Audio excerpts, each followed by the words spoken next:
Well, thank you. It's a pleasure to be here. And before I get started, our safe harbor language as well as some disclaimers related to the Massawa acquisition. So for those of you who aren't familiar with Teranga, we're a West African gold producer. We've got 2 producing gold mines, and we've got a portfolio of exploration projects from the early to the advanced stage. And in December, we announced the acquisition of Massawa from Barrick, their high-grade discovery that they've got. So our vision is to become a low-cost, mid-tier gold producer in West Africa, and we believe with the Massawa acquisition we should be there next year. So taking a closer look at our pipeline, so Sabodala, our flagship operation, we had another record year in terms of production, and Sabodala anchored that, and now with the acquisition of Massawa, we think that Sabodala-Massawa complex becomes a top-tier gold producer as we move forward. We've just commissioned our second mine, Wahgnion. We're taking our most advanced exploration project, Golden Hill, into the feasibility stage of development.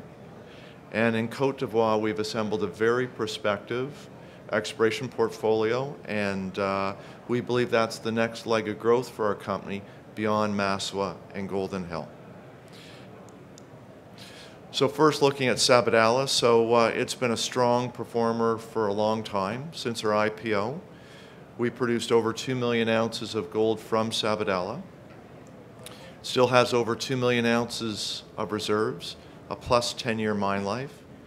2019, we beat the top end of our production guidance handily. 4th year in a row for that. We're coming in at the lower end of our cost guidance. It is a free cash flow generator, and it's helped to support our growth initiatives. And now turning to the Massawa acquisition, which is truly transformational.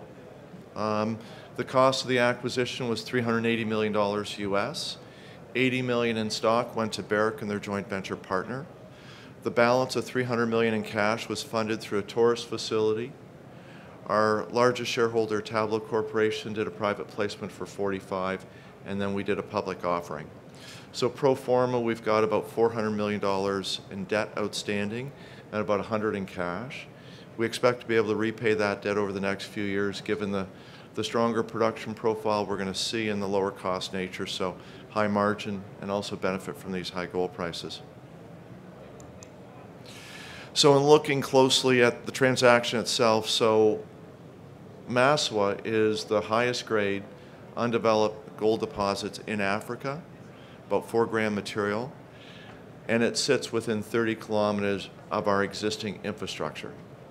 So it certainly creates significant opportunities for both capital and operating synergies. So as a result of the transaction, Massawa-Sabodala complex is going to become, a top-tier gold producer with higher production and lower costs. We believe there's significant upside in terms of resource expansion, and once the transaction closes, we'll be commencing about a $10 million drill program to further increase both free milling and refractory materials. So we're going to optimize the high-grade Massawa deposits within our Sabodala mine plan and take advantage of the infrastructure that we've got in place, the existing plant, our mobile equipment, and our people. And the biggest opportunity for savings is capital. Barrick in their feasibility study had $333 million in pre-production capital. We expect that we're going to need to spend between $25 and $40 million over the next 2 years to bring in all the free milling material, which was that phase 1 333. So $5 to $10 million to develop Sophia, the free milling deposit. We expect to be running that through the mill in the second half of this year, and then the main Massawa deposits, the free milling component. We will need some minor modifications to our mill. We're going to get started on those as we speak and expect to begin putting that material through the mill in 2021. So again, a very synergistic acquisition. The market's reacted very well based on that. So turning to our second mine, Wahgnion, came into commercial production in November 1st of last year.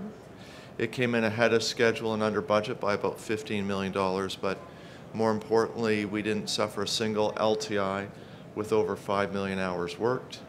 Beat the top end of our production guidance last year We expect it to be within cost guidance, and as we move forward, we expect it to produce roughly about 130,000 ounces of gold per year at all-in sustaining costs about $800. As a result, it should generate about $60 million in free cash flow per year. And we're just going to start an exploration program now, both to optimize and extend the mine life, and ultimately we think Wahgnion, like Sabodala, will have a 15 to 20-year mine life. Looking at our most advanced exploration project, Golden Hill, it sits on the Houndé Belt in Burkina Faso, where there are a number of high-grade mines. Sebastian was just talking about their Houndé project. We're contiguous with that project. We announced a year ago a maiden resource of just over 1 million ounces at just under 2 grams, all open pit.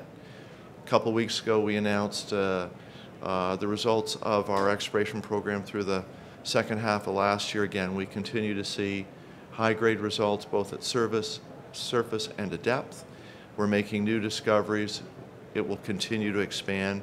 We've got a number of targets that still yet to be drilled. We're moving that project in the feasibility stage of development, and we'll be applying for a mine license in the third quarter of this year.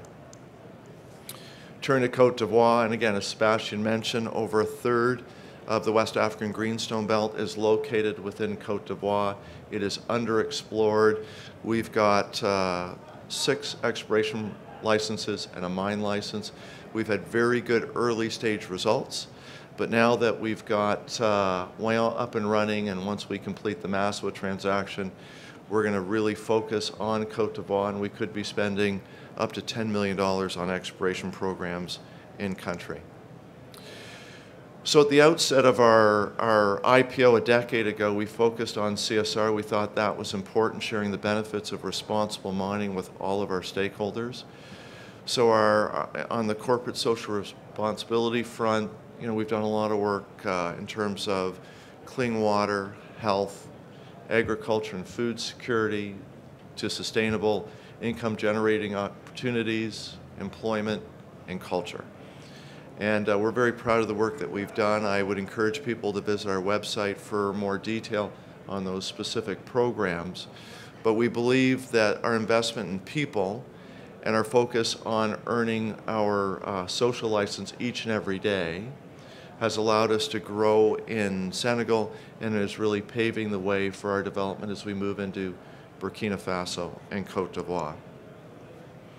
So in summary, once we close the Massawa transaction, reserves will rise as well as grade, and on a pro forma basis, we will have one of the largest and highest grade reserves of any of our peers in West Africa.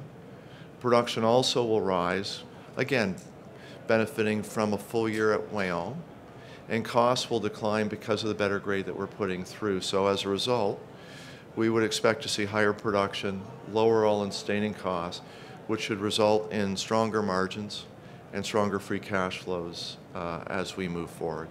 And we've been working hard to transition into a low-cost, mid-tier gold producer. And with the Massawa acquisition and Wahgnion up and running, we think we'll have achieved that. So that is the Teranga story. Thank you.